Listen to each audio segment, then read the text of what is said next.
she collects along the beach. Hi, and welcome to Sask Music's Indigenous History Month interview series. My name is LJ Tyson, and I'm sitting here with Tegan Littlechief. Hi. And me and her have the giggles right now a little bit. That's fine. Tegan, before we start, I just gotta say how big of a fan I am. I mean, I remember seeing you on the Voices of the North stage, and I'm sure you get this from like everyone, but like the voice. Oh my goodness. How did you get that voice? I don't know. I've always sang. I've been singing since like the age of 5, and it's just something that built over time through voice lessons and everything, and then just challenging myself like almost every day, just trying to be Mariah Carey, but I couldn't get that high. I mean, going back to seeing you perform for the first time, I mean, the stage presence, the voice, the even way you go about singing songs. What's your inspiration behind that? Like, who are some people that you looked up to? Honestly, I looked up to Selena, not Selena Gomez. Selena Quintanilla. Yeah, Selena. And then it was Carrie Underwood, Celine Dion, Whitney Houston. Gretchen Wilson was my biggest person because she just knew how to rock it. Plus, she was kind of like a thick girl too. She wasn't like slim. So I mean, I learned a lot from her, and that was my biggest thing. Those are my top ones. Awesome. So you go from singing awesome cover music and kind of earning your way through the ranks with that. Where does your original music start coming in? Quite early on? I recorded my first original music back when I want to say 13. Somewhere in there, I had recorded 2 of my mom's poems that she wrote, and they're called Wild Girl and Let's Not Fall in Love. And yeah, like, I listen to them now and I can't believe how young I sounded. It's kind of like, wow, I didn't know your voice could mature like that much over time.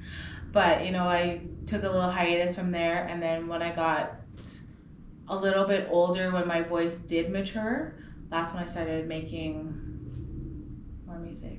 Yeah. And you tend to lean towards the country genre. Does that just come through your influences, who you mentioned previously, or is that something you were born and raised around? I was born and raised on rock and roll, like AC/DC, Led Zeppelin, everybody. It was a radio competition that I had entered where I sang Sweet Child of Mine, and they said, well, can you do something more country? And I'm like, I am 13 or 14 years old. I'm like, I don't know no country. Like, I know nothing. So, that's when we started listening to like, what was it? Trick Pony and stuff like that. And that's when I got introduced to country music, and I still try to throw a little bit of rock into all of my singles, like even the slow ones, like even the ballads. I try to throw a little bit of rock in there, and it's just something that I love doing. That's where that Gretchen Wilson edge comes in. I was gonna say Gretchen Wieners. Just a little Mean Girls reference for everybody there. So you've released multiple singles throughout your career. What's your favorite one? Oh my goodness. Like, what would you tell people to go listen to by Tegan Littlechief right now? Honestly, right now, as of today, it's Heartbreak Song. It's a duet that I did with Nathan Cunningham, but it's just something about that song that I had released after a relationship that was not healthy at all, but it was just something that I had felt, and it was just, it just touched on every emotion that I was going through, and it just hit me different than all the rest of them. You are such an artist at heart. I mean, through your work, you talk about your own personal struggles, and I think that really not only shines through in like what you're singing about, but how you sing it.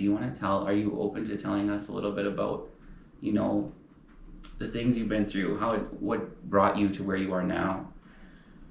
Okay. To dive deep into it. Wow. Let's just get right in there. I had battled with drug and alcohol addiction for about 15 years. I dropped out of school because I was failing and everything, and then I was in and out of abusive relationships.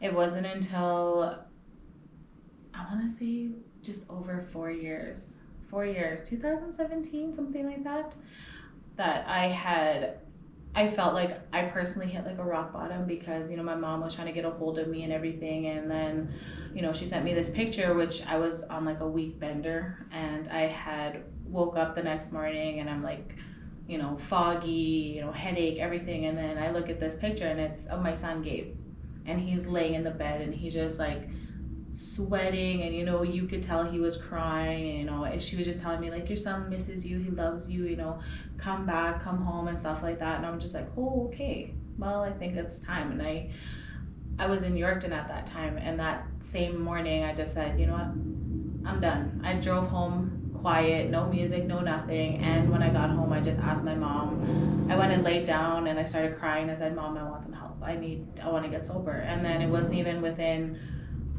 a few days where I was set up to go into detox, and then I was in for treatment. And, you know, that's probably the longest I've ever been away from my son when I did all that. But yeah. But you did that and you got through it, and like, I gotta say personally, like, how inspiring that is to hear, and especially seeing you just soar so high right now. I like, once again, it goes back to that fanboy thing. Just like, it's inspirational, and I know it's your story and how open you are and sharing it. It's just going to help a lot of people. Does that put pressure on you? No, actually, what had happened was music was not always like my biggest dream. It was being an addiction counselor like my mom.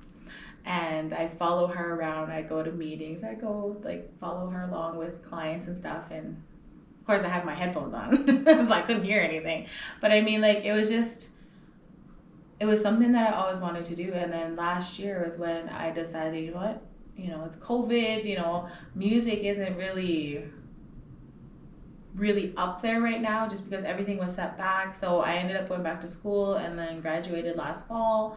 So that has been a big thing, because I really want to show not only adults but like the youth within the communities that, you know, yes, you struggle, yes, you know, times get hard, but I mean, you can still follow your dream, you can still push yourself to make a better life for yourself. And if you have kids, like, for sure.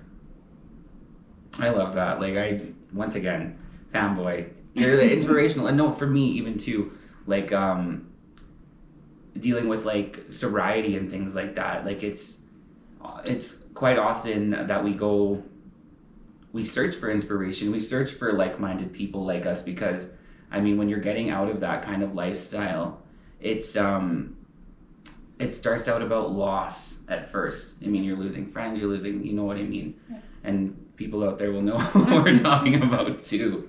But to know there's people out there that want to help, like yourself, and the cherry on top is your music, you know, to hear your music and to know your story. I think that resonates with a lot of people, including myself. So thank you. From a personal place, thank you. Now let's jump into a lighter topic, because that got a little bit heavy.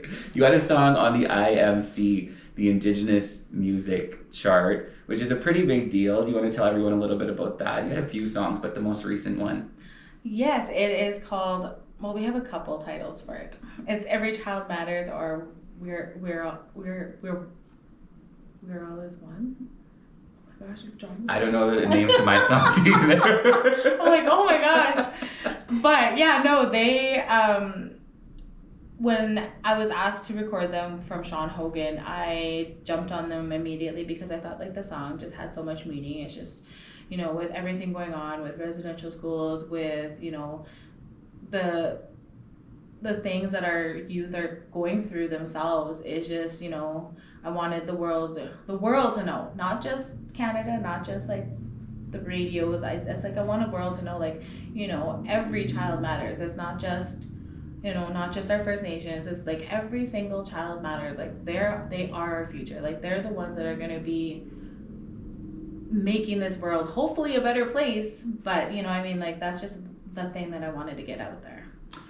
If you had to suggest another Saskatchewan Indigenous artist for people to go out and listen to, who are you picking?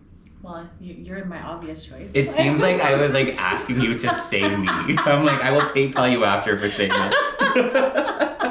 Well, there is you, and then there's so many to pick from. Terry Ann Strongarm has also been my idol, even though like we're like the same age almost, I think.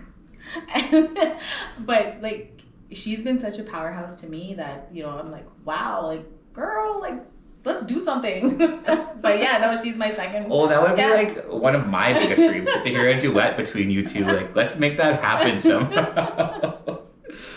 Where can people find you on social medias? Where would you like them to find you on social media? Let me see which one is in my sneaky ones. You know, I'm on Facebook, I'm on Instagram, I'm on Twitter, I'm on Snap. I don't know, is that a social media? I think so. Sure, let's go with Snap. My website is under construction because I'm learning how to do it myself. But yeah, no, that's just gotta look up my name and I'll be right there. My face will pop right up. Thank you so much for taking the time to talk to me. I could literally just sit here and chat all day. Thank you so much, Tegan Little Chief, and we'll see you guys next time.